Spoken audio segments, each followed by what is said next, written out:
Mark Drager, welcome to the Development by David podcast. We're even wearing the same color of top today. How are you? Yeah, I am amazing.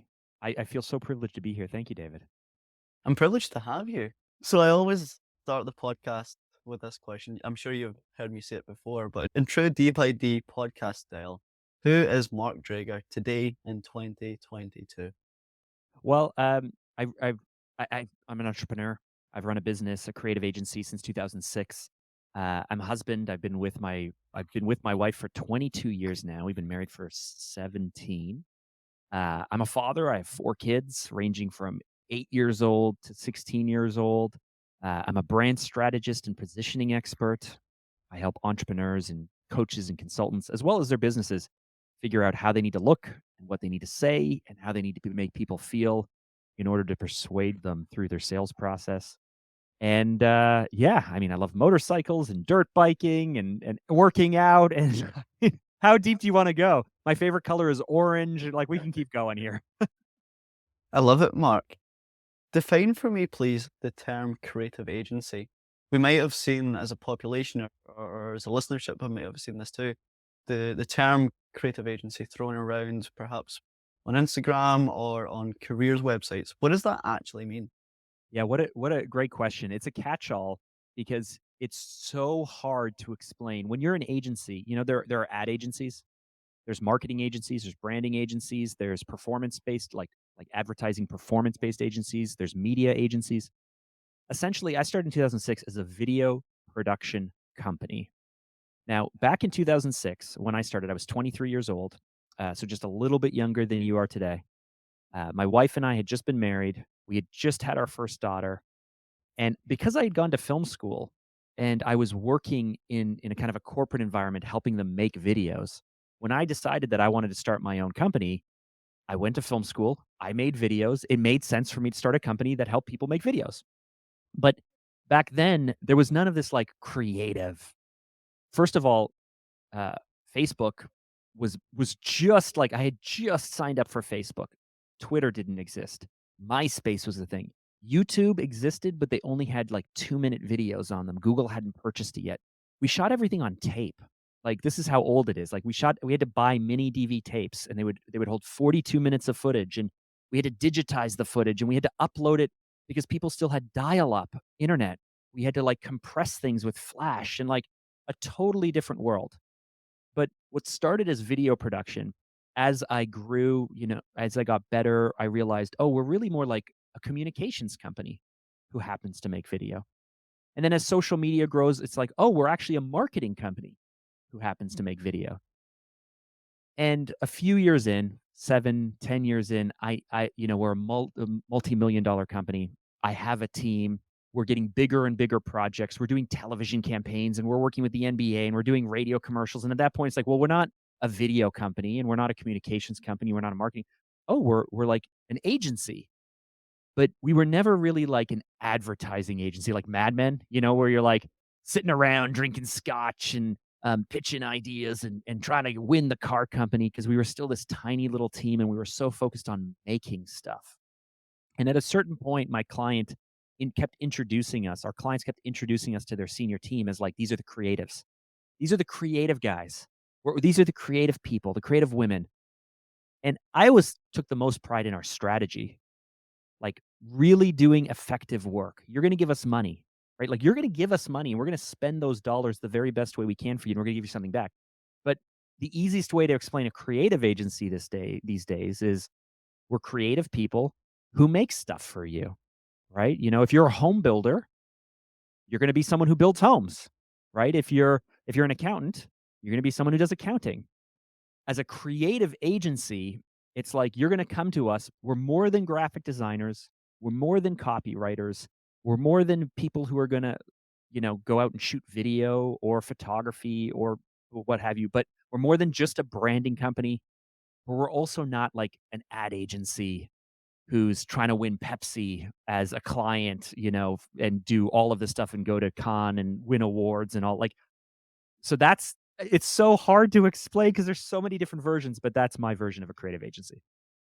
And how would you define creativity from a personal point of view? Well, To me, creativity is uh, problem solving. And the reason I say that is because I spent far too many years people would tell me I'm creative. And I go, "No, I'm not." I went to film school and I sat around some of the most amazing people who've gone off to be like great directors and people in television and all these things. And frankly, I was never as creative as them. Because to me, a creative person is someone who's like an artist, right? Like you draw certain things, or you're a fine artist, or you're a musician and you're a songwriter, or perhaps you're a director who's going to come up with this crazy idea. And none of my ideas are original. None of my ideas are original. And so I never saw myself as creative until I realized that you can be a lawyer and you could be the most creative person in the world, not based on how you dress, but based on your ability to use creative thinking to come up with a solution, the right solution to what people need. And so there's this really weird thing that happens, especially in advertising, especially in marketing, where it's like even within my company, it's like, no, no, no, you're a strategy person. You don't get to come up with creative ideas. You're it's not your place. Or we'd have clients say again, like, well, you're the creatives. You guys come up with the ideas. And for some reason, people are like, I'm not creative. The same way they're like, I'm not a salesperson, or I'm not a this, or I'm not a. It's like, first of all, we are all salespeople because we're all trying to influence other people. And we're all creative, no matter your role, because I've worked with some of the most creative people in the world, and yet they're in a non-creative industry. I mean, listen, you're in consulting, right?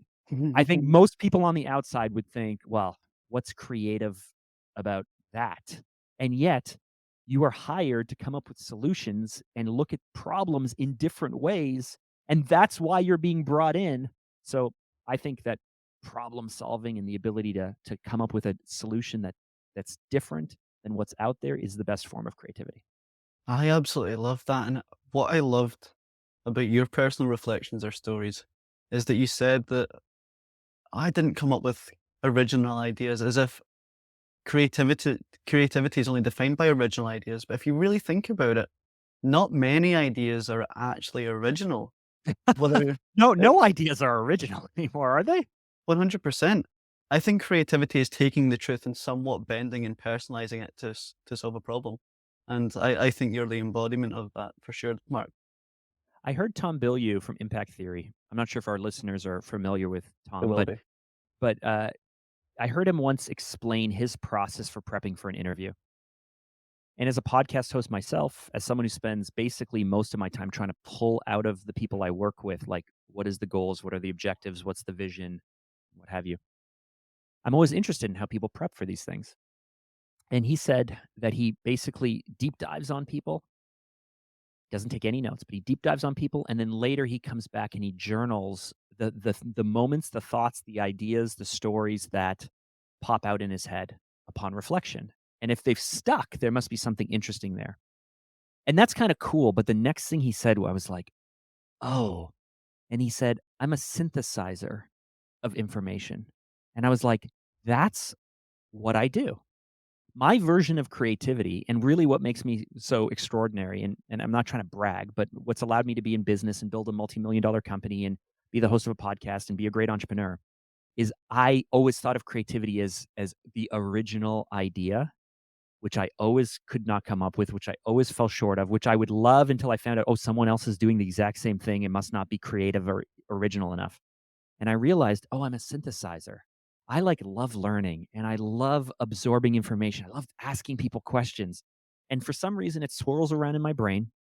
And then when it comes time to do something, I can take a little bit of this from this industry, a little bit of that from this company, a little bit of here, this little bit of inspiration, and I just jam it all together and then redo it in a way that somehow feels original or unique for this one application. And so as soon as Tom was like, I'm a synthesizer, I'm like, I'm a synthesizer. That's my approach. I now believe that's my approach, and I find solace in it, given that both yourself and Tom have that approach or have that capability. When I first started the podcast, for example, I used to lean so heavily on the question set that I predetermined for myself, and I would never give myself the trust dynamically in the conversation to see where it went creativity, creatively. I would always lean on the question, and I would feel like an imposter against the guest. And to combat that, I would just follow a script. And now, before we hit record, I told you I have some questions here that I'm posing to you, but I'm not going to lean on them. And I'm reminded on reflection of the story that you brought to life about Tim Ferriss's way that he memorizes information or synthesizes information, and he just says the good shit sticks. He doesn't have a capture mechanism for it. He just says the good shit sticks, and I think that's my new approach for synthesizing information ahead of a podcast. Yeah, and it certainly helps if it's a short window. I saw a video a few months ago of Ryan Holiday, the author, Ryan Holiday. He's big on stoicism. I love a lot of his books. I saw a video breaking down how he approaches stuff, and what he does is he reads or listens to a lot of stuff. He takes notes and highlights. Similar, I don't have a book in front of me, but similar to what I do. Like any book I get a copy of, I used to treat as like precious. I wouldn't even dog ear the pages because somehow that was like ruining the book. And now it's like, this is my copy. I'm highlighting stuff. I'm like ripping pages out. I'm like leaving notes in the margin. I'm like destroying these books. But what he does is he does the same thing, and then he goes and he takes whatever are the notes and he puts them on a little cue card based on theme, and then he just files the cue cards away. And later, when it comes time for him to write something or produce something or do something, he might search through these cue cards based on theme, or he might just go, "Oh, there was this thing that stuck to me." Right? We're talking about like ideas sticking, but you remember the idea, but you're like, "I don't remember who said it or who wrote it or where the reference is," and connecting those dots can be a problem. So I have not yet gone to the extreme of Ryan Holiday, but I like the idea. So I'm going to try and sell you something here, Mark. It's the Amazon Kindle. Do you have one? no, I listen to everything, or I want a paper copy. Can you like write on like I have this tablet which is an amazing tablet called MobiScribe, and you can put stuff on and you can write stuff and all of that stuff, and it's amazing. But can you write on the Kindle? You You, can write you yourself notes and stuff. You can't write, but you can type yourself notes. Okay. So what you can do, everything that you highlight, all the quotes that you make, you can export to Word or export as a Word document. So Mhm. you have a synthesized version, a personalized synthesized version of the book that you read, but also you can highlight certain words and add comments and add notes and type them up. So when you export the summary, it has your personalized notes. And I'm very symbolic like you. I buy both the physical copy, so I have it, and the Kindle version, and probably the Audible version too. And recently, hearing Ryan Holiday's approach, I've just redesigned my second brain or my digital workflow, and I've started exporting the notes that I take on my Kindle and categorizing them not on themes but on actionability. So if I want to start writing a ebook on productivity, then I have ebook productivity and have all the notes related to that underneath. And I just store them on iPhone notes. So I have them on my MacBook, I have them on my phone, and they're there when I need them. They've got instant accessibility as if they were a second brain. I love that. Let me ask you, do you I would worry that I would get more caught up in the system of doing things perfect. So here's another way to think of it. Like I don't play video games anymore. One, I'm kind of old, but I realized somewhere around 10 or 20 years ago, like a long time ago, because I'm turning 40, I realized at some point that I only played games to beat the games. I only played games to level up. I did not find it fun.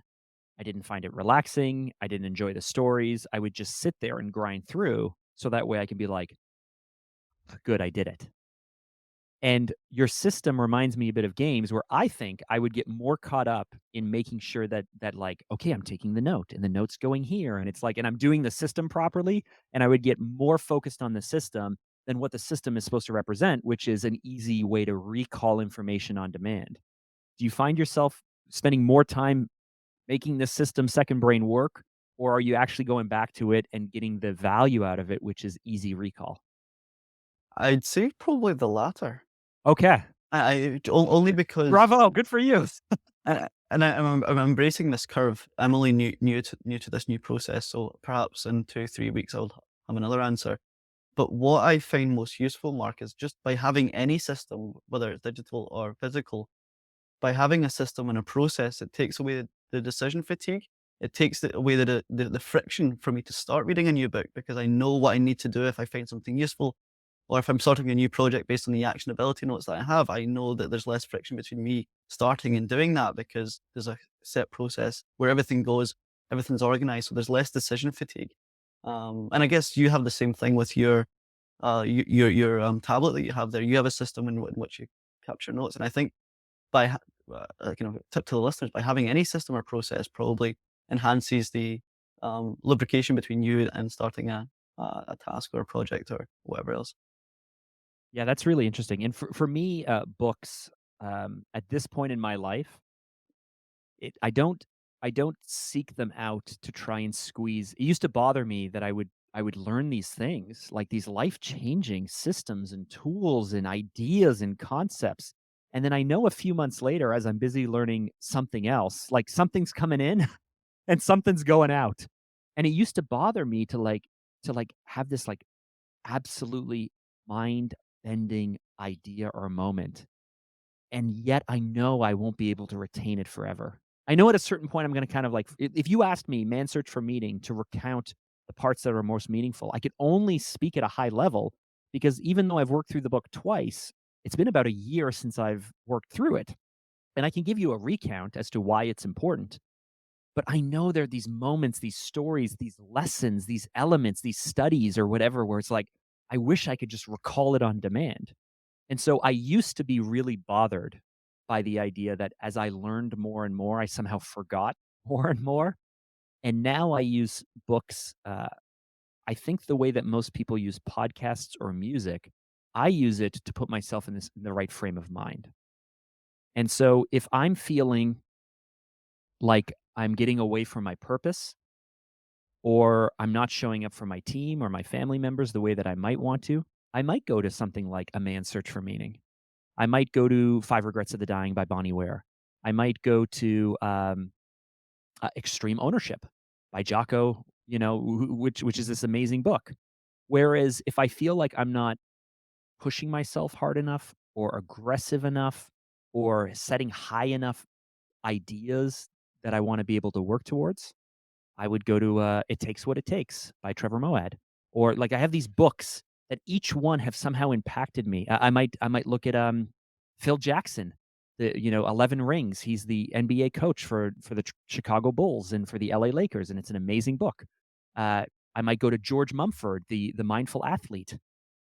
So as I'm reading these books now, I'm actually not I'm highlighting stuff, but I'm actually not so worried about the retention of the information and the studies and the things, and instead I go, "When might I wanna revisit this book? In what mood? In what moment? At what point in my life where I just need to throw the headphones on?" If I'm launching a brand new product and I know that I'm running into maybe some scarcity mindset or some feelings like maybe I'll run out of money, maybe I'm not good enough, maybe I'll go throw on, I don't remember her last name, Jen something, "You're a Badass at Making Money." And I can just put that on. I can go to any point in the book. If I'm worried that I don't have enough in my business or in this next venture I'm doing, I'll go to Damon John's The Power of Broke. Like there's just these books that I can throw on to get me in the mood. And with my daily routine, the way it works is I get up, I drink some water, I stretch, and then I make a coffee, and then I go out for like a 45-minute walk. 5 in the morning, no one's around, totally I just stumble around, loosen up my body. But I put on whatever book I need to put on to face that day. And that's the way that right now, I've been doing this for about 6 or 9 months. That's how I'm using books as opposed to what I used to do, which is, how can I work through it? How can I progress? How can I learn? How can I say that my bookshelf is full of things that I've accomplished? I don't do that anymore. That is magical, Mark. You have coined something that I've been subconsciously aware of. I've felt that feeling of euphoria when you read a book that talks to you at a certain moment in time when you needed it. And I know I've deliberately picked up certain books at certain moments of time, but I've never coined it as such. And I wanted to kind of revert on talking about how you once expected yourself to retain and recall all this knowledge, and that was the old system that you used. And I'm reminded of a gentleman called David Allen. Have you read his book, Getting Things Done? Uh, I think I have it. I don't think I've read it yet. I used It's to have a book buying addiction, but not a book reading addiction. me Do you know too. what I mean? Because I would buy the book and it would give me the emotional charge of like, "I'm so smart. I'm gonna read this. I'm gonna" but then when you have to read the book, it's like, "Oh, it's so much work." I've removed all that by lowering the bar and the standard. And I remember, I can't remember who said it. It may have been one of your guests, Anna Lemke. Um, Dopamine Nation, Stanford really professor, yeah. amazing guest, by the way. It may have been her or someone else, maybe Dr. Andrew Huberman, but it talks about the effect on talking about your goals and basically has the same amount of dopamine release than actually achieving them has. So by talking about your goals, you feel like you almost achieve them. And I feel like by buying a book, you have the same kind of dopamine hit as if you were to complete it and read it. That's true. That's 100% true. You've hit the nail on the head. Um, Buying the book gives me a dopamine hit. Reading the book is work. But let's take this a step further. Imagining yourself going off to uni is a dopamine hit. Putting the 3 or 4 years in is a lot of work. Researching the business that you're gonna start with your mates, dopamine hit. Going out and giving your solicitor, £1,000 to register feels very, very different, right? Imagining proposing to your significant other, buying the actual ring or whatever it might need to be. We have to admit that especially for those of us who are achievers, who wanna do more, we can spend a lot of time learning the right things, researching the things, learning about personal development, going to the conferences, talking to the people, reaching out, setting up meetings, doing all the calls. And frankly, all of that is way more fun and way more interesting than it is to actually put yourself out there, put a stake in the ground, try something, risk the money, risk the time, risk the embarrassment, risk the failure, or just read the book. I mean, the very first time that I ever heard anything from Tony Robbins was, I think, 2 or 3 years into my business, someone lent me one of his CD collections. This is like maybe 2008 or 2009. Recession's going on, business is terrible. Someone lends me his CDs, and I remember it because the first disc, and I don't remember what series it was, but the first disc, I pop into my car, I'm driving home from work, and he goes, "Congratulations," like, Tony Robbins, "Congratulations," or whatever he sounds like, right? "Just the fact that you bought this means that you're one of the top 10% and blah, blah, blah, blah, blah. Most people wouldn't even buy this." On top of that, most people who buy stuff never even open the case, right? Like, I have a lot of software, clients and a lot of SaaS clients. People who download apps never use the apps. People who buy software never use the software. People who buy training never log in, right? Companies who buy all of these enterprise systems never implement them. So Tony Robbins goes like, "Congratulations, right? You bought this." Well, someone lent it to me, but okay. "Congratulations, you've opened the case." And I was like, "I have opened the case. You're right. I did pop it into my car." And here's why I remember this moment. He said something like, "The sad fact is only 20% of you who are listening right now will finish this series." I didn't finish the series, man. I don't remember anything about it. Like, I remember, like, being like, "I'm not gonna be one of those people." And then I was kinda like, whatever, a third of the way through and getting kinda bored, and I was like, "Well, I don't know about this Tony Robbins guy. I don't know." And then so I never finished the series. It's just like, and I was never reintroduced to Tony Robbins until, like, 2018. So, like, 10 years later, when I was like, "This man changed my life. Where has he been hiding?" It's like, he's people write books, people do podcasts, people put out content, and yet it's just like no one wants to do the work of like just read the book, just listen to it, just what have you. So we can get lost in all of those dopamine hits, feeling good, doing the things that make us feel like we're progressing without ever actually progressing. 100%. And I've been thinking, and by the way, that was such a hilarious story. I thought there was going to be a fairy tale ending to that Anthony Robbins story. Well, But the fairy tale ending is eventually, I met him and I went to a conference with my friend Evan Carmichael, and that was all cool. But no, you're right, Tony. I did not finish that series.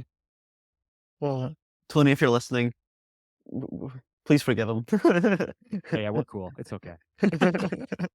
But I've been recently thinking or personifying myself as like 80-year-old David McIntosh. How would he think and feel based on the decisions that I make right now in my 20s? And we're talking about reading to recall information. I think I have a bias to do that, so I sound pretty cool in front of mates and in front of girls or at bars because I can recall quotes from books. But in fact, it gives my identity fragility because I haven't got the actions to back it up. If I embodied those methodologies or frameworks or tips or techniques and actually went away and started a startup in Thailand and closed it down and relaunched it and transitioned it and restructured it and closed it back down again and moved back to the UK and could underpin those technical understandings with an actual real life example that happened to me, that would make me way more fascinating. And 80-year-old David would thank him for the experience. So I'm starting to try and move towards the actionability of the things I learn opposed to the recall. You've touched on something so interesting, and it's a challenge for anyone who's young. Is that we want to be someone, right? Like we were talking about Tony Robbins earlier. He has these 6 values that everyone strives for. So the first 4 values are certainty. Now it changes from culture to culture, but I'm Canadian. Canadians certainly, um, Americans, maybe a little less so, but still want.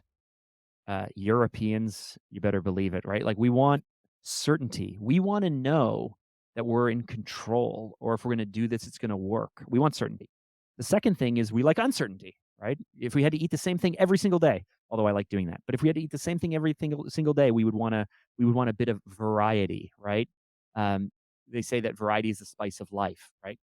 So people want certainty, people want uncertainty or variety. The other thing that people want is connection, right? They want connection, and the last is significance. Mm, Now, if we were speaking to a whole bunch of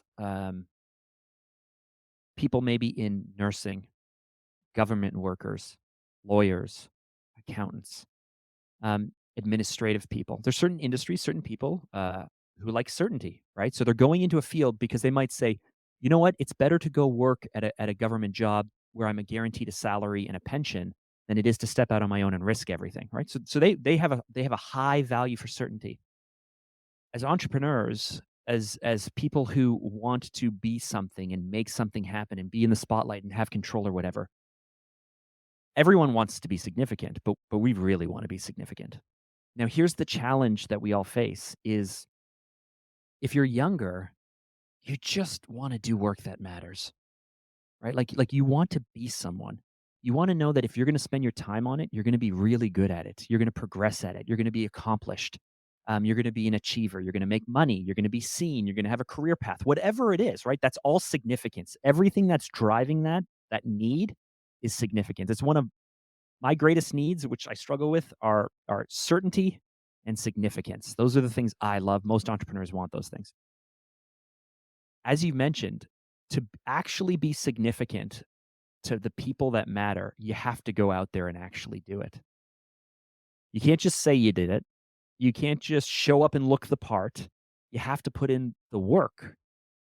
If you're speaking to an athlete and they show up out of shape, you have to imagine that something's a little off here, right? Like they haven't put out in the work. If you're speaking to an athlete and they show up and they're like really ripped and they're really in shape and they look amazing and they're capable of hitting all of these great things, then you have to believe like so yesterday I got to speak to someone named Colin O'Brady who has ten world records. One of which is that he was the first person in 2016 to hike unassisted, completely alone across Antarctica. So for 54 days, he crossed almost 1,000 miles alone, pulling a 350-pound sled. So roughly 180 kilos, 200 kilos, something like that, um, alone. Now, even having done that, even having climbed every single major mountain in the world, gone to the North Pole and the South Pole, even having a Discovery Channel show where he crossed the most dangerous strait from Argentina to the south to Antarctica, rowing a boat, even though he has 10 world records, and he's made a career of this, and he's written 2 books. If you go to his Amazon reviews and you scroll down, people go, "This guy's just trying to be famous." None of his lessons apply to me. They're all too physical. Most people can't do what he can do, like, just like people ripping the dude apart. And it's like, well, but hold on. Let's take his reasons aside. He has still dedicated 10 years of his life to doing these things. He's still done them. So yeah, okay. Has he been on Jimmy Fallon? He's been on Jimmy Fallon. He's been on Joe Rogan. But the dude has done stuff that no one else in the world has ever done faster than they've ever done it. And people are still chipping away on them. So for you to say that, you know what, at this point in your life, you're going to focus more on trying things, doing things, succeeding or failing, I congratulate you because I've wasted too much time, and many people who are younger want to just leapfrog to the success. And it's cool, could Colin have gotten a book deal? Maybe, but he wouldn't have been booked on Fallon. He wouldn't be on Joe Rogan, right? He probably wouldn't be as successful as he is if he didn't first break 10 world records, right? Like, you gotta do the work to be respected. So, I congratulate you. Do the work. What a lesson, mate. Thank you so much for sharing that. I think that might be my trailer clip. I've got a really bad habit in the moment of when I'm really enjoying a segment to outlandishly say, that's going to be my trailer clip, but I'm going to have to say it this time because I think that might be my trailer clip. I love the lesson around significance. I'm not sure if you read the book. I need to stop referring to books, but How to Win Friends and Influence People. The only thing that stuck with me from that one book is every human has the desire to feel important. Wow. Okay, I have read the book, and I actually make all of my staff members read it. It's interesting to me that that's the thing that stuck with you. I don't even remember that. Like And like, maybe I don't even remember the 2 things that I remember from it is smile, and the people who are behind you, younger than you, have less experience than you can't hold them to the expectations you have for yourself. So it's interesting to me that the things that stuck with me are the things I obviously struggle with. I didn't used to smile. I used to be super serious. I'd have resting bitch face all the time. Um, and I hold everyone to my expectations. And I was like, oh, right.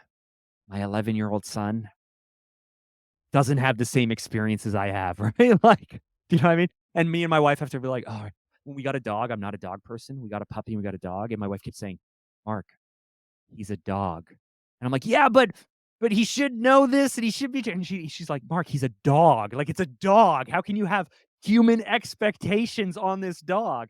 So, okay, so I digress.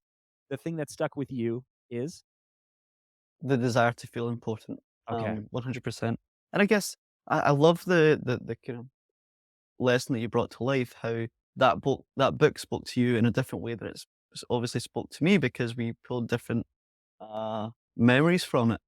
And I recently was asked on a podcast what book I would recommend, and I literally replied none because different books have spoken to me at different points in my life when I've needed it. So I can't take your environmental and genetic makeup and apply and prescribe a book that will mend you of that or take you into advance because one book that spoke to me at a certain moment and scenario and environment and time won't speak to you the same. And I love how you illuminated that with the example that you brought up there, I mate. love that because if people ask for book recommendation, the first thing I ask them is what are they struggling with? Because you're right, and you've touched on it's important to me. It sounds like it's important to you as well. But this is what we do in brand strategy. This is what we do with positioning. It's just recognizing that there are universal truths and universal stories and universal pain, challenges, and all of those things. But to be able to give the person exactly what they need in the moment they need it, based on what they understand, where they're coming from, the context, the environment, and whatever their next things are, this is what we engineer because we can figure this stuff out and we can engineer it, we can test it, and we can find the best possible combination. So that's why I always respond with, well, what are you struggling with? Like if you're struggling with, I gave a whole bunch of examples. If I'm struggling with scarcity mindset and money, I'm going to go to certain books. If I'm feeling like purpose or lack of progress or I'm getting a little depressed, I will go to other books. And so I think you can make a recommendation. I think you can just tailor it to your audience a little more. I'm going to make that an actionable thing taken forward, mate. I did promise you and the listeners that I would read out your email that you sent me Oh, for the right. podcast. Because it genuinely, if we talk about those principles again, it made me feel significant. It really, really did. And I don't know if that was intentional or subconscious or just within your makeup, but I'd love to read this email out for the listeners. And I need to apologize to the listeners. I'm using Apple headphones at the moment. My microphone broke before recording, so please bear with me. We'll be back to normal audio quality next episode. So here we go. Hey David, I'll get right to the point. I want to be on your podcast. I really want to share with our friends, the listeners, how we connected. Oh, sorry, that was what I was about to say. Sorry, I'm going to repeat that. Hey David, I'll get right to the point. I want to be on your podcast. As you read this, you probably are thinking, what a selfish, self-centered jerk. But if you give me 15 seconds and read on, I'll make a quick case for why I think it would be a win-win for you and your audience. Number one, in the episode, passion and perfectionism are overrated. You spoke to Seth Godin about achieving success by choosing generosity and service. I love where you guys took it, and I think we can build on it. So I want to just pause and reflect there. That, by saying that, you made me feel important, significant, because you created a level of investment up front. There was a transaction of effort. And perhaps thinking about the Gary Vaynerchuk jab, jab, jab, right hook kind of framework, I almost felt vulnerable and um, uh, I felt the need to give back, not to give back, but to make that an equal balance transaction. So I loved that. And then you said, and your second point, over the past 15 years, I built a multi-million dollar creative agency, helped launch startups, produced national television campaigns, won awards, and transformed international brands. And yet, despite all of that, I still wake up every morning fighting the feeling of not being good enough. I feel like I've not come close to hitting my potential. And deep down, I fear that I may never achieve the high hopes I have for myself. Every podcast I've been on loves the fact that we can drop the facade and get real, which we have done, by the way, Mark. But what you have done there as well is, and it was disguised so well. There's a sense of credentialism. You told me exactly what you've built and why you're worthy to come on the podcast without me thinking he's a fucking jerk or he is such a narcissist. You blended it in and you finished that piece of prose with vulnerability. So we got the high and we got the low and it made you relatable. And I love that too, Mark. And lastly, the third part was uh, point number three was I want to share with your audience the secret formula for creating can't ignore brands, once in a lifetime talks, and must see content. Often overlooked, it comes down to this: look badass and say the right thing. That's it. Call it branding, call it messaging, call it whatever you want. Leaders and companies need credibility and a following to stand out and hit the next level. You get that when you have a kick ass brand with messaging that connects. I have a process that I'll openly share step by step. So that was like the value proposition. That was the whole so what. And that three-layered club sandwich blew me away. And how could I say no to something like that? And I feel an imposter sitting in front of you, Mark. And I am blessed to have that privilege. But you made me feel so significant. And that three-tiered approach, whether it's conscious or subconscious to you, was just phenomenal, mate. Thank you. One, you don't have to feel like an imposter because we all start out somewhere. And frankly, I feel like an imposter all the time as well. Number two, 100% engineered to manipulate you. I'm sorry. Um, and I only say that because, okay. So if we break down that email, hey, David, I'll get right to the point. I want to be on your podcast. I'm never that direct with people and I'm never that bold with people. And the fact that I'm asking for something when you don't even know who I am, right? Like you don't know who I am. I've never reached out to you. It's completely cold. It's coming out of the blue. I think like, okay, my problem and what most of the people, most entrepreneurs, most creatives, um, you know what? I'm gonna strike that. Everyone has a lack of clarity. Sometimes you just need to say what you want, right? In a relationship, guess what? You can get all mad at your partner or your boyfriend or your girlfriend or your spouse or whatever. But usually I would challenge my wife on this too, or even my kids or even myself. Did you just tell them what you want? Oh no, I shouldn't have to tell people what I want. They should be able to, they know me. They read. If you want me to be there at 6 o'clock on Friday at the restaurant and I better be there on the moment because it's so important to you, why not just take the time to say that? Right? I'm not disrespecting you because I'm there 6 minutes late because traffic happened. Or like if I knew it was this important, I would have left an hour early because it's this important to you. So I was like, okay. And this is unusual for me. I'm gonna put it out there. Like I'm gonna get to the point. I want to be on your podcast. Right? You know why I'm reaching out to you. But then the next thing that would happen is if someone reached out to me and said, Mark, I want to be on your podcast, I would think, who the hell are you? What are you talking about? You're you're asking for something when you haven't given anything, you haven't led with value, you haven't given anything. Like, my goodness, you're a self-centered jerk, aren't you? So so in communications and in marketing and what have you, there's a few things you can do, right? Like politics do this all the time. Like you can get in front of it.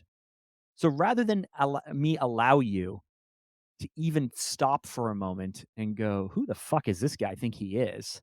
And trust me, not everyone reacts the way that you react when I reach out to them, but I wanna say, like, "Hey," like, in a really open and funny way, like, just you're probably thinking this guy is, like, the biggest jerk in the world. And the other thing is I wanted to reach out to you to for you to get a sense of my personality, right? Like, before we started recording, I said, "I usually try to have fun." But I could also I could tone this down. I could speak it I could mirror and match with you. I could speak in slightly slower terms. I could not be so aggressive to people and take moments to make connections, right? Like I could show up in a different way. But I went, you know what? This is super outlandish. This is super off, like out, like this is a bit bizarre.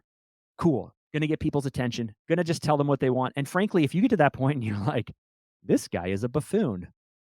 Better than you inviting me on your podcast and realizing that this guy is a fast talking buffoon, right? So that is all I spent a lot of time to make sure that one, if I'm reaching out to you, that's the case. Now, we always have to figure out what's next. And what's next is what could I tell you? So again, my job is to help people figure out how they need to look, what they need to say, and how they need to make people feel. So the fact that we've produced, $13 million in content doing this, and we've done this for years and years, I can apply all of that experience to an outreach like this. So I go, okay, great. Next is what do you need to hear? Well, one, if I'm going to take the time to reach out to you and you're going to take the time to open this and to consider me, this better not just be some kind of template or mass email.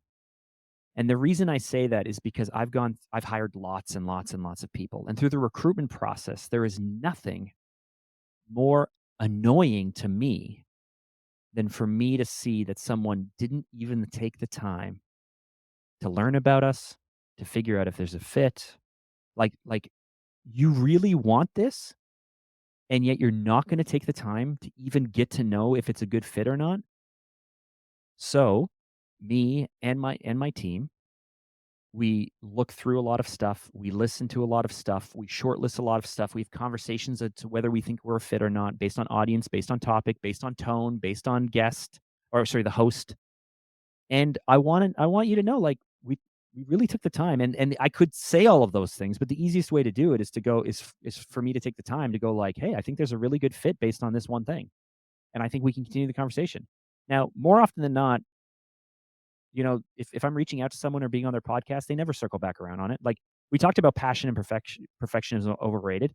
We can continue that conversation. I have huge perfectionist traits. It slows me down, it hurts me. Like, if you wanna get into perfectionism, I was prepared to talk about that. We've taken it a different way. Cool. Okay, so that's point one. Point one is just to say, I have taken the time to check you out, and I think that there's a really good fit. I've taken the time. So I'm not just blasting you. I'm not just this is not a cold email like that where it's going to 100,000 people and I bought a list somewhere. Number two, yes, you're right. Over the past 15 years, I've done this, I've done this, I've done this. But despite all of those things, I still have struggle. And every podcast I've been on loves the fact that we can drop the facade and get real. If you don't want to drop the facade, if you don't want to get real, if you don't care, you look at 15 years experience, you're like, oh, that doesn't matter to me. A multi-million dollar creative agency, well, I only speak to athletes, right? Like it's by me just saying, these are the things I've done for credibility. And here's the vulnerability that I think we could touch on and talk about because these are the things on my heart that I love to connect with. And on top of that, at the end of the day, people like the fact that I can show up and we can have this real conversation.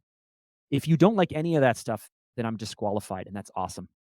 If you do like those things, then I've just now not only shown number 1, I've taken the time. Number 2, I'm someone that you should probably pay attention to because I am reaching out, and I have done things. We just talked about, like, go out to the world and do these things. Well, I have done these things, right? I can say, like, "Hey, I've worked with the NBA. I've done national television campaigns. I've had we've done work with a national airline where they flew us to Dominican Republic, and we showed up at the airport, and we had our own, hold in the plane just for our gear because we flew down with 65 pieces of equipment. Like, I could draw on all these stories because 'cause I've done some stuff. And most people are too afraid to be that direct and that bold and prop themselves up, right? I don't wanna be I'd rather people, take the time to find out how awesome I am. It's like no Mhm. one's gonna do that work. So you gotta prop yourself up, but you also have to do it in a way where it doesn't look like you're bragging. And then number 3 is really the offer I have, which is like, "Hey, coaches, consultants, entrepreneurs, and their companies, especially in B2B, especially in info, uh, really struggle with these things. And this is what I would like to talk to you about. Now, we've never, we didn't even talk about these things. If you want to get into it, I can get into the process, I can explain it. But the last thing is like, hey, I'm going to make it easy for you by basically saying, this is what we should talk about. I will walk through it for you if you want. It will drive a ton of value. No one else is talking about this. And so you don't even have to think whether like, should I come up with questions and what would the topic be and what would the title? No, I've already done all this work for you.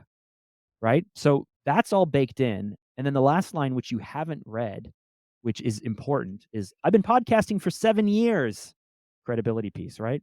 So I get that your schedule may be booked out for months in advance. I'm already taking care of a challenge that most people come up with. They come back to us and they go, well, well, no, I know you're busy. I know you're successful, right? If this takes time, that's cool. But if you're interested in connecting, shoot me a message and we can talk it out. Sincerely, you're 100% not a selfish, self-centered jerk, Mark. Now, this is email 1. You responded back. And then we have like all of these links, like just like all of these links for like check me out here and here and here and here and here if you want to dig a little bit deeper and go like, "Oh, who is this guy?" Now, what you didn't get because you responded back is this, as another email goes out a few days later, and then another email goes out a few days later, and then a fourth email goes out, and that fourth email has like testimonials and quotes from big names I've worked with. Just basically like the next email is like a little bump, like a reminder, like, hey, just following up, want to make sure that you saw this. And then the third email is totally a joke. I make a joke about stalking you. I make a joke. I have a gif of like hold the guy, the 80s, whatever, the guy standing at Lloyd, standing outside the window in Say Anything, holding the boombox. And there's like a GIF that basically says like, "Hey, like if you still don't respond to this, I'm going to track you down and I'm going to stand outside of your office and I'm going to be like here saying like, have me on the podcast." But then the last email is basically like, "Listen, I've sent you 4 emails, you haven't responded to anything. So I'm going to be really direct. Like, you should have me on. Here is what all these people say about me. Here's what Evan says. Here's what Evan Carmichael. Here's what Anthony Truck says. Here's like what it was like working with Lisa Bilyeu. Like, I'm just going to go ahead and hit you with all of these credibility pieces." And again, some people go like, "Screw you," but but uh, a lot of thought gets put into this stuff. I'm begging on. I'm counting on a lot of experience, and I'm glad that it um, connected with you. And then the last thing I'll say is, and I take this very seriously, I really appreciated your response, which is speechless, done, Monday or Wednesday, let's do it, thank you. And then not only that, this email is way more bold than I really am, right? Like I almost had to like pretend to be a different version of Mark, a character of Mark. David Goggins in his book talks about Goggins is different than David. I had to be like bold, fun, like I had to show up in this email and like write it. And then when I'm hitting send, it's like, okay, send, right? But then when you respond back with let's do it, now I have to show up that way. I have to be that person. I have to live up to the promise that I've made for you. And the more that I do that and even push with bigger promise after bigger promise after bigger promise and have to show up, and sometimes I do and sometimes I don't. Yesterday I was on a podcast. I didn't come out of it feeling like I lived up to my expectations, like I lived up to what they needed. I don't know if I served the audience. I don't know if it was good. I felt bad about it for like 6 or 7 hours. And it's just like I was like, "Oh, I don't know if I did what I needed to do." But the more that I do, the better that I get. Right? It's just and then I can raise the bar a little bit higher and be a little more aspirational. And then can I show up at that level? Can I show up at that level? And so before we jumped on, I spent another hour re-listening to the podcast and learning about who you were and trying to figure out about the audience and your tone and your cadence and where you're from and all of those things because I came swinging in this email, man. And if I show up and you're like, uh, I don't know, I was like so excited to have you on because you made all of these really bold claims and now you're not. And so this is what I do all day, every day with people, which is push them to make claims and to show up and to say the right things and make people feel the way that they need to feel to make that connection that I was luckily enough to be able to make with you. And then, because most people won't do that, most people are afraid that their company or their sales or their team or their operations or their delivery or themselves, that they're going to put out this big, bold thing and then they're going to show up and they're not going to live up to it. Then the next part of it is live up to that promise and get better and progress. I love that, mate. Beautiful. If anyone's seeing what I'm doing on camera, I'm clasping my fingers and basically saying bellissimo. That strategy is almost universal for anyone who's trying to communicate effectively. And I might just have to steal a different flavor of that and make it my own, Mark, because that was Do. phenomenal. Please do, right? We promised, or you promised, a process that you would share with the listeners around creating a kick-ass brand. Yeah, Can we unpick that? of course. I Of would love course. to. So, it depends on where your listeners are at. I know that we're speaking to people who are younger than me, but I just want to preface this by saying that I'm about to walk you through basically the way that you can persuade, influence, connect with, frankly, manipulate almost anyone in any situation. So, anything can be done for good and anything can be done for evil.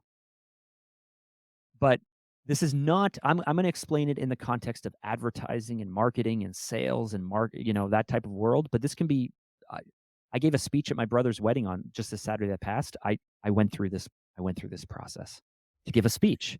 And guess what? Everyone was like, wow, bravo. And they're laughing at the right times and they're having fun at the right times. And I sit down and 3 or 4 people and was like, I didn't realize, wow, you're so good. Well, I followed this process. So here's the process. And our agency, Core 3 Brandworks, we've rebranded our whole agency. And for the last 16 years, it's been Phantom Media. We're in the process of relaunching as Core 3 because it focuses on 3 core elements. 3 core elements. And this is what I promised you in the email. Okay, here we go. Enough prefacing. Number 1, you have to really understand what you want. So, if we think about a Venn diagram of 3 circles where the 3 circles come together and in the center there's this like overlap, if we all know what a Venn diagram is. The first circle, the first core element is you. What do you want? Most people can't answer that question. It's like this idea, it's this vague feeling, and I have our agency's worked on 3,400 products or projects plus, and I can tell you, sitting across from, someone who has the fuzziest idea of what their startup is, to sitting around a boardroom table with 15 senior executives for a multi-billion-dollar insurance company, where we're being given a budget and they're briefing us, even then, it's not specific enough. What do you want? And this is very, very important, especially in advertising or marketing or what have you, because what you want to accomplish when you get specific actually narrows down who you're speaking to, how you can speak to them, how you can get in front of them, what they care about. And if you narrow that down, it actually narrows down the competition. So, what do you want? Let's focus on that. What's your vision? What are your goals? What are your strengths? What are your weaknesses? What's your past experiences? What makes this product unique? This company unique? This idea unique? Like, get it all out there. Like, get really clear on what you want to build. And I'll give you an example. I had a client who came to me who licensed this technology out of China for an automated garbage can or waste bin. And basically, it's this cool little waste bin where when it fills up, it knows it's full. It automatically seals the bag. It opens the lid. And if you pick the bag out, it then closes the lid. It sucks a new bag in. And so you never have to smell, touch, or even come in contact with what we coined as garbage juice. So I was the marketing, we were doing positioning and stuff. Like if you got diapers, if you got compost, if you got old food, you know what I'm talking about? Garbage juice, like We call it bin juice here. Bin juice. bin juice. Like just talk about like you can almost when it smells so bad, you can almost taste it. Do you know what I'm talking about? When a bin truck goes by or a lorry, I guess a bin lorry goes by and it's like dripping out of the back and it's like on a hot summer's day. You know what I'm talking about? Great. 100%. So he has this amazing new product that's been selling in China that is amazing. He's licensed it for North American market. He comes to us for brand strategy. What do we look like? What do we say? How do we make people feel? That whole like garbage juice, bin juice, like that whole explanation I just gave you came out of all the work we did. But here's the first thing. What do you want, client? Well, I want to sell them. Well, that's not specific enough. How do you want to sell them? How are you going to sell them? Are you going to retail? Are you doing direct to consumer brand? Are you selling them through Amazon? Are you going to launch your own store? What is the vision of this? And he goes, well, frankly, I want to be able to sell them through Costco and Walmart in the US, but to be able to do so, I need to sell 30,000 units myself. Okay, you need to sell 30,000 units direct to consumer so that way you can position yourself for Costco and Walmart. And how are you going to do that? Well, also I have to do that in 18 months. Okay, perfect. Now we've gotten specific. So once you know what you want, and again, I can use this for my wedding speech example, right? What do I want? I want to make sure that frankly, I look good. I want to make sure that that I give a real message, something that actually has substance to it. I want to honor my brother and his new wife, and I want the audience not to feel like they're watching me give a speech, but I want the audience to feel like there's a universal message, or I want each person, frankly, I wanted each person in the seat to feel like I'm actually talking to them and they can recall parts of their lives. That's what I want. Cool. We figure out what we want. You might want to go date someone. What do you want? I want to get that person on a date with me. Excellent. The next step, the next core element is not it's not us, it's them, right? Who is our target audience? Who are our prospects? Who are our customers? Right? Who are we trying to connect with? My client with the waste bin, he's trying to connect with people who want to buy their product or need their product, right? And so in that case, it had to be like, well, who would buy an automated waste bin and where would they use it in their house and what type of home and what type of household income? And it's a smaller bin, so we thought maybe condos, apartments, condominiums, student housing. We thought maybe for compost, maybe as a diaper bin, it can be used. So we had all of these different potential use cases. And then we went out and did market research. And when we did market research, we realized, well, people who actually live in North America in apartments or condominiums or student housing, they don't actually keep a lot of garbage on hand because down the hall where we live, at least down the hall, there are garbage chutes. And so most people don't even in these situations don't even have a garbage can in their or a waste bin in their kitchen because they just use a bag, they'll hang it on a door, and when it gets full, they walk down the hall and they drop it in the bin, or on their way out to the bus, they drop it in the bin. Oh, huh. I guess we can't go after this market.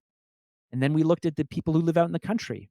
People who live out in the country only get waste pickup every 2 weeks. They need such large bins that it needs to hold so much waste, they would never buy this product. Oh, and they also don't compost. Okay, so now we're starting to eliminate. We thought we got gold, right? Like we got the best thing in the world. Now we're starting to eliminate some of these people. As I mentioned, once you know what you want and you start to look at who you're trying to connect with, you're actually working to limit the number of people because what we want to do is we want to deliver the perfect message to the right person at the right moment. And if we can deliver the perfect message to the right person at the right moment and be that specific, we can influence, we can persuade, we can potentially manipulate, we can sell, whatever you want to call it. So cool. So waste bin or whatever, we do that research, we figure out stuff about everything. I'll take it again to my speech. Right? My speech example. I knew what I wanted. I wanted each person sitting in the audience to feel like that they could relate to what I was saying. I wanted my brother and my sister-in-law to feel honored, and I wanted to look good. Great. So then I had to focus on, okay, well, what is actually meaningful to each person in this audience? I'm at a wedding.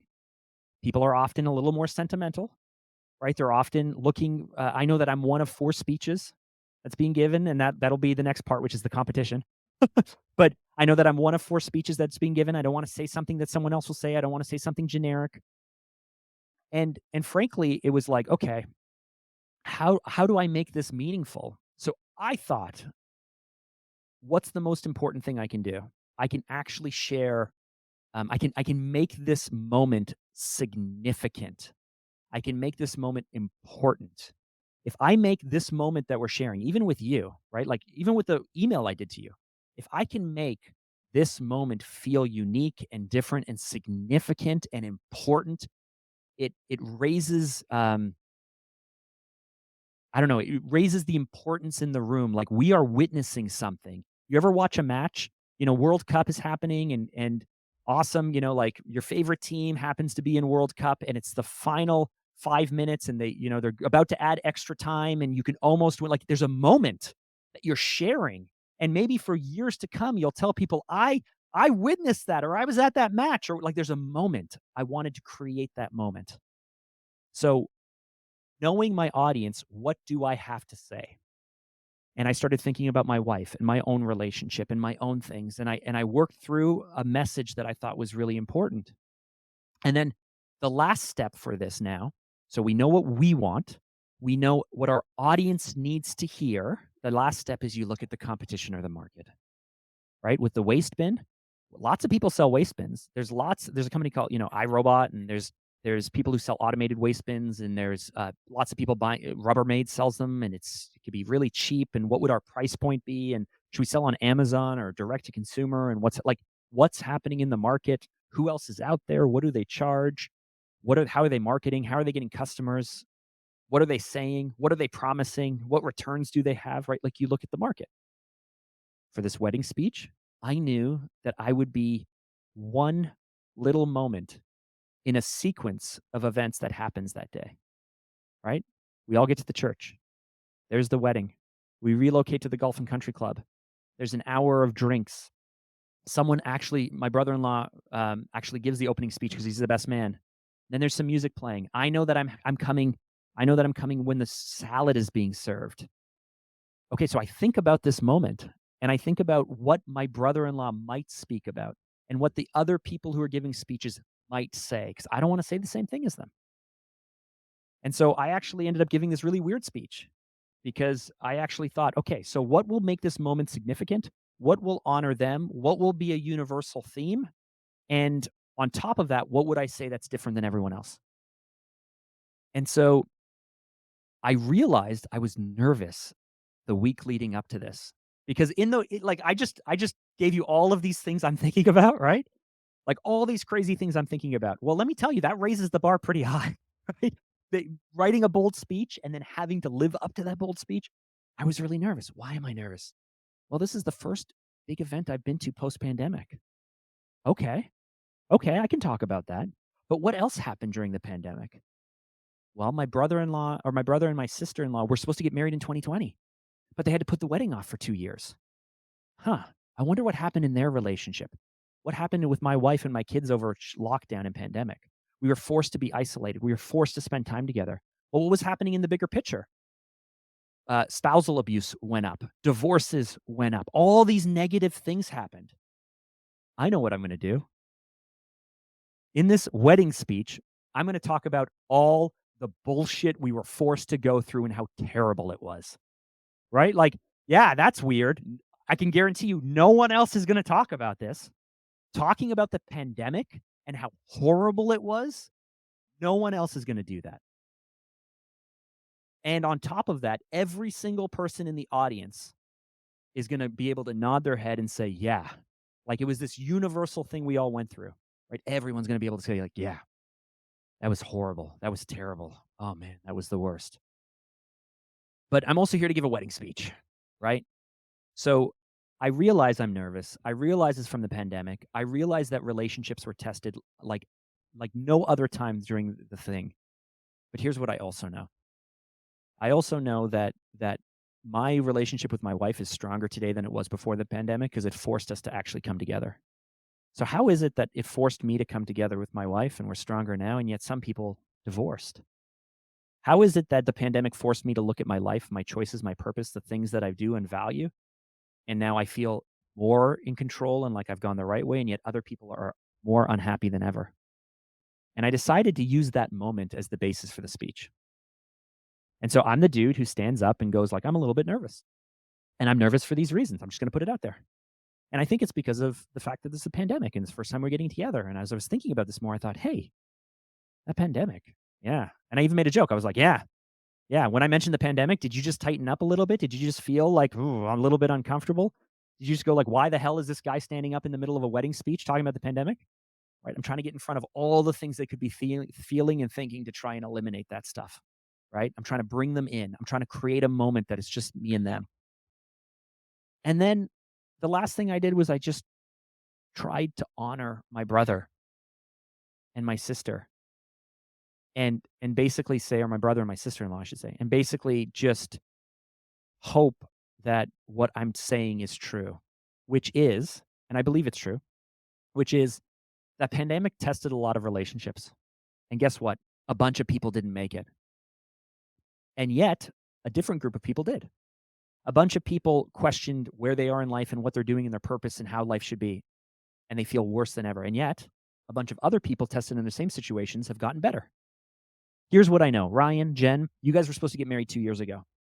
Then the pandemic happened, and your relationship was tested unlike any other relationship has ever been tested before. And yet you choose to still get married? Bravo. Right? Like you could have not gotten married. You had an out. And yet you guys just went through the toughest thing that any relationship could go through. And the fact that you still pick one another tells me that as life goes on and you face future challenges, you have a foundation to make this relationship work. And I just went on and on and on. It wasn't a huge speech, but I picked that theme using these three things. What do I want? I pictured my cousins and my aunts and my uncles and anyone who's in a relationship who has done what I think Ryan and Jen has done and me and my wife has done. I wanted them to turn to their spouse and hold their hand and nod and go like, "That's us, baby." And anyone who is frankly alone or struggled or gone through a divorce, I want them to go, "Wow, I guess I didn't do this right. I guess I made a mistake. I guess I need to pick better next time." I didn't care. I didn't care if I made people feel bad because at the end of the day, it's all to honor my brother and sister-in-law and to prove that they have something special and something different. And so these 3 steps, what is it you want? Figure it out. Who is it you're speaking with? What do they care about? What do they value? What do they desire? What do they fear? What words do they use? What do they know about you? And then lastly, think about the environment or the market or the competition. What is going on? Who else is trying to steal your clients? Who else? And it's not just the person down the street. If this is a business sense, this is like if I'm trying to hit high net worth individuals, I got to compete against Porsche and Rolex and Louis Vuitton and or vacations or all these other things. So think about what you want, what your audience wants, and what's happening. And then once you know those things in the overlap of what's true to you and what your audience really wants to hear in a way that your competition isn't doing it, you will create the most unique moments, the most unique messaging ever. Trust me, it works. Mark, I love that. I absolutely love that. And one of the reasons I love it is because we spoke about how we at times have memorized books to regurgitate them and have no lived experience to back it up. You have developed this framework, and of course, you've stress tested it with so many brands across your business life cycle. But what you've also applied it to is your family and your relationships and something that's so dear to you and intimate to you. And it still proves well and it works. And I think the listeners have all been to a wedding and have been able to relate to a story like that. They've either been a best man themselves or have given a speech for their siblings themselves or been at the recipient end of that. And they can understand why that framework in that context works so well and why it must work in a universal context. So thank you so much for sharing that. Can I just say I also use this to rehome my dog? So, I mentioned the thing about dogs earlier. I have got the greatest dog in the world now, but the first dog we got was a Rottweiler. Had her for 2 years, and it just wasn't a good fit with our family. And we felt really guilty. We felt really ashamed. We held onto this dog for too long. We should have rehomed her. But in a quick story, when it came time to rehome her, what did I do? What do I want? I wanna get my dog in the best possible home. I want the right family. I don't care about the money. I don't care about any of this stuff. I just want the best family to take this dog because I feel so guilty that we have to rehome her. So what did I do? I thought about who would want a Rottweiler? What do they care about? So I go to forums and I start to read stuff and I think, what type of family? Maybe it's a retired family, maybe it's someone out in the country because we live in the city. She's fairly aggressive. Like, what type of person would be able to take this dog? And what do they care about? And then I went and I looked through different postings on we have a local thing called Kijiji, which is like this place where you can list stuff. But like, well, what are the local people saying about dogs, and what do the animal shelters say about dogs, and what I've never done this before. But just following these 3 quick steps in a matter of 2 or 3 hours, I was able to I realized, "Oh, I need really great photos because I need my dog to look kind of lovely and friendly the way she does with us." Cool, I go out and take photos. I realized that I need to be super truthful, right? Like, she under certain circumstances, she can be very aggressive, very territorial. I wanna be clear that this should be going to a home who's out in the country with an older couple. Put that in there. And then there's lots of stuff that the other posts said that I would never have even thought of. Like, I would never have thought to say those things. So what do? I go like, "Oh, these other posts keep mentioning certificates or insured," or like our dog was a purebred dog brought in from Germany. So, okay, great. I'm going to list the kennel. I'm going to list these. I never even thought of those things. And so when it comes time to write a post, I'm not staring at that blinking cursor, trying to decide, how do I write this thing? Right? If I want to create a video, if I want to create a social post, if I want to write a book, if I want to do anything, the worst thing you can do is go like, okay, time to write something. Where's the magic? Right? So following this process, even to rehome my dog, worked. Like, we had 6 people reach out to us like that afternoon. We set up interviews. We treated it like a whole process, like as if you were getting a job. But even in that situation, what do I want? What do the people I'm trying to connect with care about, and who are they?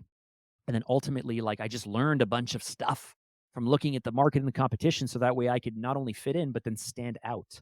And I'm just telling you, like, you could do this to write reports, honestly.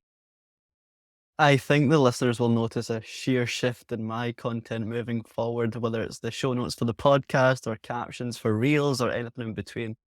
I really love that.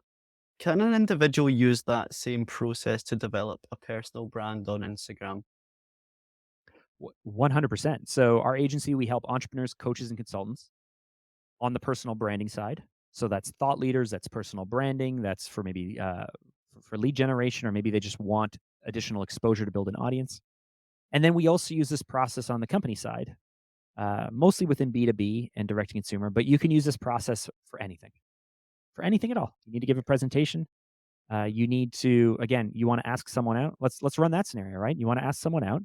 Cool. What do you want? Well, I mean, you don't want to marry the person right away. You just want to make a connection, probably. Right? Like, you may focus on the date, but you actually just want to be able to make a connection with them before you even ask for the date. Okay. So you want to make a connection with the person. Who are they? How will you get in front of them? Where are they located? What do they like? What do they fear? What do they hate? Like, what's unique to them? Let's think about that. You can easily just imagine different scenarios. And then the last thing is like, well, are they dating someone? Are they single? Will they be around their friends? Will you do this walking up to them at the library, or will it be at a night out? Are they a friend of a friend? And you realize the best thing you can do is actually ask the friend of a friend to connect you guys. So it's not you giving the message, it's now going through someone else, which will tweak what you say or how you say it. Like, run that scenario. Just just go ahead and run it. What do you want? Who are they and what do they care about? And then what's happening? What's happening? Who else is out there? If you know that this person's getting asked out a lot by a lot of people, you're gonna have to do it in a way that's slightly different, whether that's more sincere, less of a jock, more aggressive. I don't know. I don't know. But you run it, you figure out the best possible approach, and then you just try it. I wish my mic wasn't broken, Mark. You Look at it's the mic broken. You can drop. go ahead and drop the mic. I can do more than that with it now, mate. That's incredible. Y the listeners who are listening on the audio only platforms can't see this, but I've got a full notepad of just notes from this session, mate. I I want to move on to a question around personal branding. Do you think everybody has a personal brand, or do you think they should have a personal brand? Mm. Not everyone should have a personal brand, but everyone has a reputation and a style and an approach. And the reason I break those 2 things up is anytime that you're building any kind of brand or doing anything intentionally, you want there to be a return or you want stuff back. So, just starting a podcast for the sake of starting a podcast, you're never gonna get a lot of traction, right? Like, you have to have a reason. Going onto Instagram and just sharing stuff the way that you like to share it, if it's just for you without any purpose, these are all hobbies. You can love woodworking, you can love exercising or hiking or what have you. But let's take exercise as an example. Hitting the gym and running a lot is very different than training for a marathon. And so should everyone run a marathon? No. Should everyone exercise? Yes. This is the difference between a personal brand and then just your reputation, right? So if you're a student or if you're entering your work career or maybe you're a few years into your career or you're an entrepreneur, right? If you're a student or trying to get a job, you don't need a personal brand, but you need to consider your reputation. How do I come across? How do I carry myself? What do I say? How do I make people feel? How do I look? And it's important you do that because, like, when I graduated a film school, I actually, through a friend, got an opportunity to work at a television station. I was going to be an intern on this national television show at a television station. And I asked him about the interview process. And he said, listen, they're super professional. Just come professional. I'm like 21. I don't know what the hell that means. So I go to my closet and I pull out a suit and I realize the morning of, I don't have any black socks. All I have are like white trainer kind of like the old school socks. And so what do I do? Now this is in 2003. People did not go without socks or have short socks or like so today I would just be like I'd go barefoot. Like in the shoes. I throw on a pair of socks. I look down. No one's gonna see that I'm wearing white socks, right? I got black shoes, I got a black suit on, tie and everything. I come quote unquote professional. And I show up and they say, "Hey Mark, great to meet you. Take a seat." And as soon as I take a seat, my pants like ride up and you can see that I'm wearing ridiculous white socks. And so the only reason I'm sharing this is my reputation, right? Like I had a few things I could do in that moment. Do I have a personal brand? No. Did I consider whether this would help me or hurt me? Well, I spent a lot of time trying to figure out how I needed to show up and what I needed to say. And yet, there are those socks. And so they immediately go like, "What's up with the socks?" And I go, "Huh, this is a ridiculous story." I wanted to look really professional. I thought I'd put on a suit, and then I realized I have no black socks. So I thought, "What do I do? I guess I just show up with these socks." So, here they are. And And then they go like, "Oh, okay." And they would not let it go, right? They're like they kept calling me Socks, and they kept asking about socks, and as we're walking out, they were Socks. I got the internship. Guess what my nickname was? stonks. There you go. But it's okay because, 1, it's like I could just, like, in the moment lean into it, but my reputation's there, right? And in that moment, who do I wanna be, and how do I wanna show up, and how do I wanna make people feel, and all of those things, well, I'd rather just own it and embrace it and make a joke of it and say, "This is life and this is how it works," than try to be like, "Well," and then ruin everything because 'cause I'm trying to be careful. So, that whole story is just about, does everyone need a personal brand? No. You need a personal brand if you have an objective, if you have a goal, if you want something to happen. But you always need to consider how you show up what you look like, how you make people feel, and what you say. And that's something that you'll get better at as you bump into all these weird different life experiences and make all of these different mistakes and get more experience. You're Trust me, absolutely I never show up in white socks again. Never happened, man.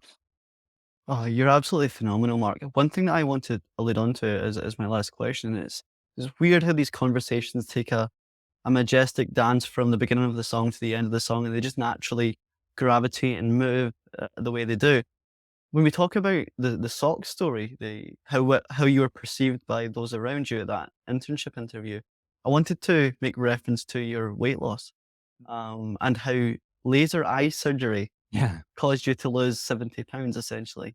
Tell me about how that decision how tell me about how laser eye surgery enforced you to lose 70 pounds.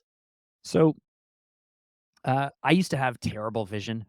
If anyone has glasses, they know that at least the way it works here in Canada is it's like you're -2 or you're -2.5 or 2.75 or -3, and then like the more minus you go, the crappier your vision is. Well, I was like minus 6.5 in my eyes, and so that basically meant that I could not see anything without my glasses. I couldn't read a book. If my glasses fell off the nightstand onto the floor and I could kind of hear it, I knew they were on the floor, but I literally, if it wasn't a few inches from my face, I could not see anything.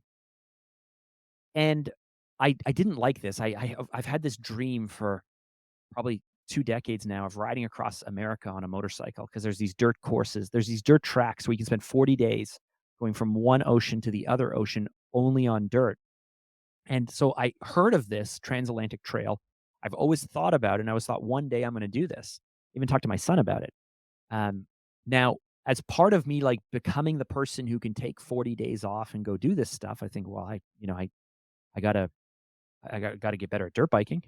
I didn't like my glasses. I was thinking about laser eye surgery. It'd make me easier to ride a dirt bike with your helmet on when your glasses aren't in the way. So I went out and got laser eye surgery. What I didn't realize is I never really looked at myself. Right? Like I'd go to get in the shower. Well, what do you do when you get in the shower, right? You take off your clothes. If you got glasses, you take off your glasses. You go, you get in the shower, you open up the curtain, the mirror's all steamed, right? Like you don't you towel yourself off, you get dressed. I never really looked at myself. I never really looked in the mirror. I'm getting my hair cut. One time where you're sitting there and all you're doing is staring at a mirror, I would take my glasses off. Never really looked at it. Didn't spend a lot of time on camera back then. I just didn't have to look at myself. But as soon as I got laser eye surgery, I go to get in the shower and I can see. I'm sitting to get my hair cut back when I had hair. If you're listening, you can't tell I'm bald, but back when I had hair, getting a haircut, I could sit there and stare at myself and I could look at my cheeks and I could look at my weight. And I didn't feel good and I didn't look good. And I kept outgrowing my clothing. You know, I'd go from a medium to a large, from a large to an extra large. My pants would go from a 36 to a 38 to a 40. I had to hold my breath to tie up my shoes. Running upstairs to quickly grab something used to leave me winded. We'd go to a wedding, and I'd have to go get a new suit or fitted for a suit, and I never just felt comfortable, like tying up that button, doing that top button up, trying to trying to stand straight, you know, hold everything together or whatever. But then your back starts to hurt because you're not used to standing like this ridiculous all the time. You know, in the photos, you're doing selfies of yourself. You're trying to hold your chin a certain way so you don't get that double chin. I just didn't like any of it. But when I got laser eye surgery, I had to look at myself for the first time. And I remember sitting, I got a haircut right before my wife and I took our kids to Disney.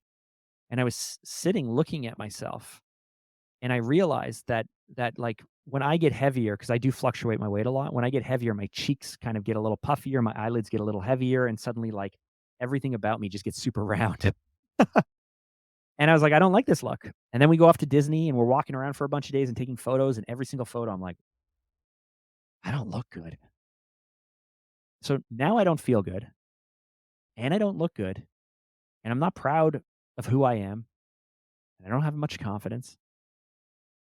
And my wife and I look at each other and we're like, is this it? Like the rest of our lives is just more of this? And I been running a multi-million dollar business, like all that stuff I said about not coming close to hitting my potential. Deep down I fear that I'll never hit my high hopes. There was a point in my life a few years ago. I'm 35, maybe it's a midlife crisis, maybe it's coming early, but my wife and I like we have an amazing home, we have an amazing family, we have a good marriage, we have kids. She can stay home. My business is doing very, very well. We can travel. If we weren't like going out and buying Porsches, but anything that we wanted to buy at any moment, we could just go out and buy because we weren't living a crazy lifestyle. But there was just like great. And then we have to ask ourselves, like, is this it? Like, then turning 40, turning 50, turning 60, turning 70, like life is just more of this. And that was really depressing because neither of us like the way we look, neither of us like the way we feel. But to answer your question, how did getting laser eye surgery force me to lose 70 pounds? It forced me to look at myself. It forced me to ask some really hard questions. And I finally hit the point where I was like so disgusted and upset that like the answer is like, well, I guess the rest of your life is this. I guess you've made all the money you're going to make. You've had the family you're going to have. You've had the successes you're going to have. You're destined to be fat, overweight, feel bad, right? I was having sleep issues. I was having digestive issues.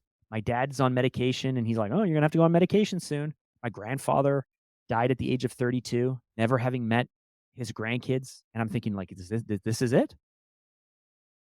But it doesn't have to be. You know that, right? Like, it doesn't have to be.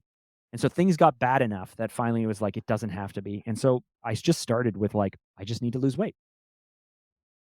Over the last 4 years, it's gotten way more aggressive than that, but it just started with, I need to lose weight. Well, you look great, man. I really mean that. Thank And you. the reason I wanted to bring that up is because I wanted to know what was in the other side of that transformation. And I want to bring up something called, I believe it's the Matthew effect. And it's from the Bible. I think the quote is, or the line is, "For unto everyone that hath shall be given, and he shall have abundance." It's basically referring to a pattern in which those who begin with an advantage accumulate more advantage over time, and those with a disadvantage accumulate more disadvantage over time. And I've heard that effect being used in the prominence of good looks and success. So apparently, that those it's called pretty privilege. So people who are pretty are more likely to have greater outcomes in life, more job opportunities, more successful job interviews. They'll even have doors opened for them, for example.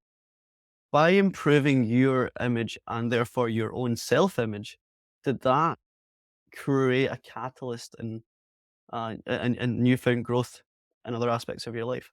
100%. And earlier in the conversation, I said, "Hey, I showed up to a podcast yesterday and I didn't feel great about the outcome and it bothered me." Part of it is that we got pretty caught up on this very point. I strongly believe, having been overweight, out of shape, non-athletic, not exercising, not really dieting, and not being very happy with myself. And now I diet better. I'm not perfect. I do work out about I do about 10 hours a week of like where I do 2 a days and I do all of this stuff and I train for stuff. So I'm pretty darn athletic. But having been on both sides of this, I honestly believe that the idea of love yourself for who you are is bullshit. And that's really hard for people because you may have mental health issues. You may have, especially when it comes to weight and body dysmorphia, and the prevalence of the media putting unrealistic expectations on people and eating disorders and all of those things. I don't want people to hurt themselves. But I will tell you that being more physically fit and leaner makes you feel better. I'm sorry if people don't like that or don't want to face that, but being physically fit, so focusing on hydration, on sleep, on what you eat, eliminating processed foods, moving more, feeling like getting stronger, being able to do things like at this point, now that I've been training pretty aggressively for like more aggressively than ever for the last 2 years. The other day, like I went out for a 10K run. I didn't have to take any walking recovery. Now I wasn't pushing myself crazy hard, but I ran a, I don't know, 50-minute 10K outside, not needing to take any breaks. My knees didn't hurt. My ankles don't hurt. Like I can just run. And I don't even think about it. If there's a hill, like you just power your way up the hill. At the top, you slow down a little bit. And I was like, huh, I wasn't able to do this 2 or 3 years ago. You know, the fact that if you are stronger, if your cardio is better, the fact that you can just do things that used to, like, slow me down, and if I just need to go and do it, like, I'm not even winded, that my recovery is amazing. And let's apply this to life. Like, the other day, were having a party for my daughter's 16th birthday. I went out and bought, flats of soda or pop, we call it here. Um, and I bought all of these things, and I was like, "Huh, like, there's 5 cases of pop." I just stacked the 5 cases up, and I carried them into the house. Like, they're pretty heavy, but it didn't bother me. It didn't cost me anything. It wasn't even hard. I didn't even think about it. Like, I can carry more groceries in with fewer trips. Awesome. My wife went out for a walk, and she was further ahead of me down the street, and I wanted to find her, so I just jogged to where she was at. But also, like, sex is so much better when you're physically fit, right? The connection is so much better because it's basically just a giant cardio act for the most part.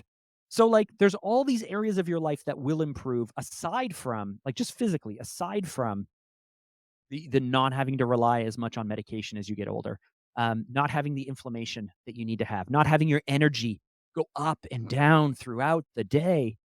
And so being leaner and being more physically fit, all of those are benefits. And then think about this. You go to an event, you go to a conference, you can stand straight. People perceive you differently because, frankly, if you're able to maintain that type of body, it shows discipline. It shows that you're able to control yourself. People treat me with way more respect being physically fit. Now, I do intimidate some people as well. I don't care about that. But people treat me differently than when I was an "aw shucks" fat guy. Uh, and so I why not do it, right? Like, I don't think people should spend their time just saying, like, "You know what? Just love yourself for who you are." Personal growth is not about accepting who you are all the time. It's about deciding who you can be, who you need to be able to get what you want, and then working towards it. There are certain things you have to accept that are out of your control. You got to accept those. Step number 1 of AA, right? Of any kind of alcoholic thing is like give me the power to let go of what I can't control and know the difference, right? Like, that's like the golden rule. But of the things you can't control, which certainly is what you put in your mouth, and is certainly what you do with your day and how much you move, those are within your control. Trust me when I say, if you put in the work over the course of 6 months or a year, you will feel amazing. And then you carry that confidence into everything you do. So why not do that for yourself? I absolutely love it. And I've experienced this firsthand. I have been out of shape, overweight, and been on a journey myself uh, over the last 5 years.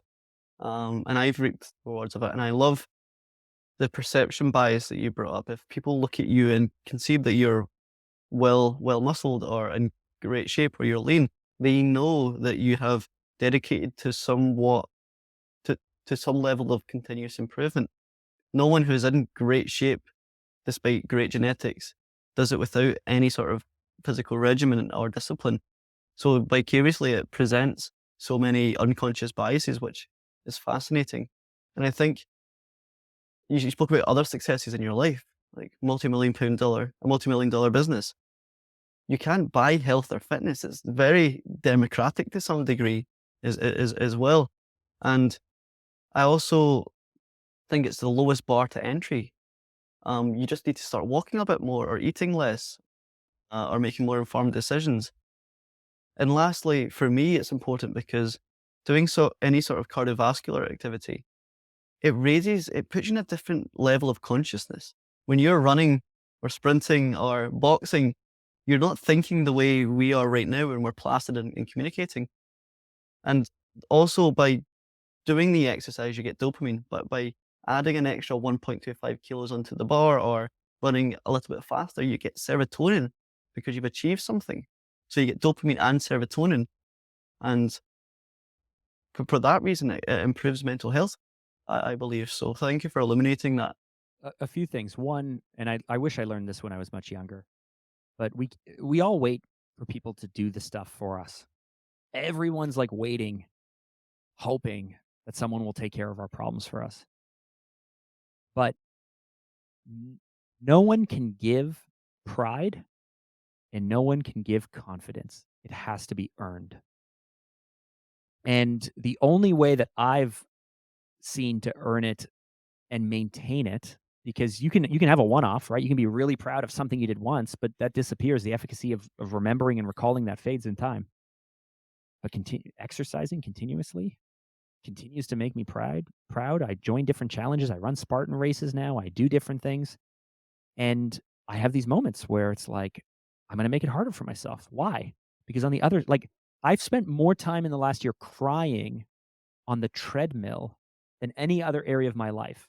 And those tears are not tears of pain, they're tears of joy and pride. In August, I did this marathon month. We're at our gym. They want to see who could run the furthest in a month. And it could only be done on the treadmill. It could only be done in class. Each class only has a maximum of 23 minutes on the treadmill. Who can run the furthest?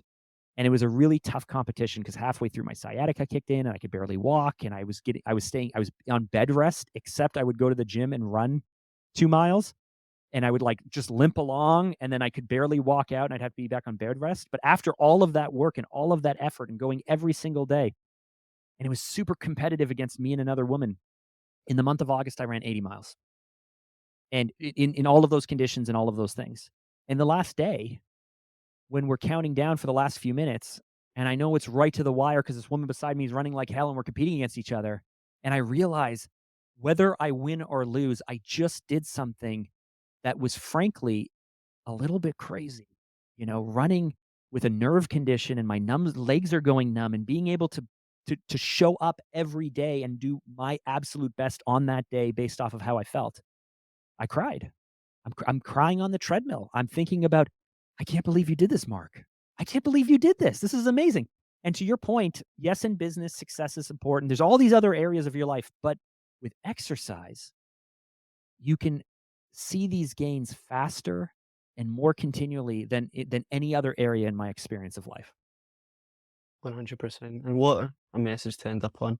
Mark, thank you so much for your time, your generosity, for reaching out to me, and for providing so much value just in the subtle conversations that we had, the intimate conversations we had, but also the formal technical awareness and understanding that you've passed on through your tenure as such a successful digital creative and agency owner. Thank you for stopping by.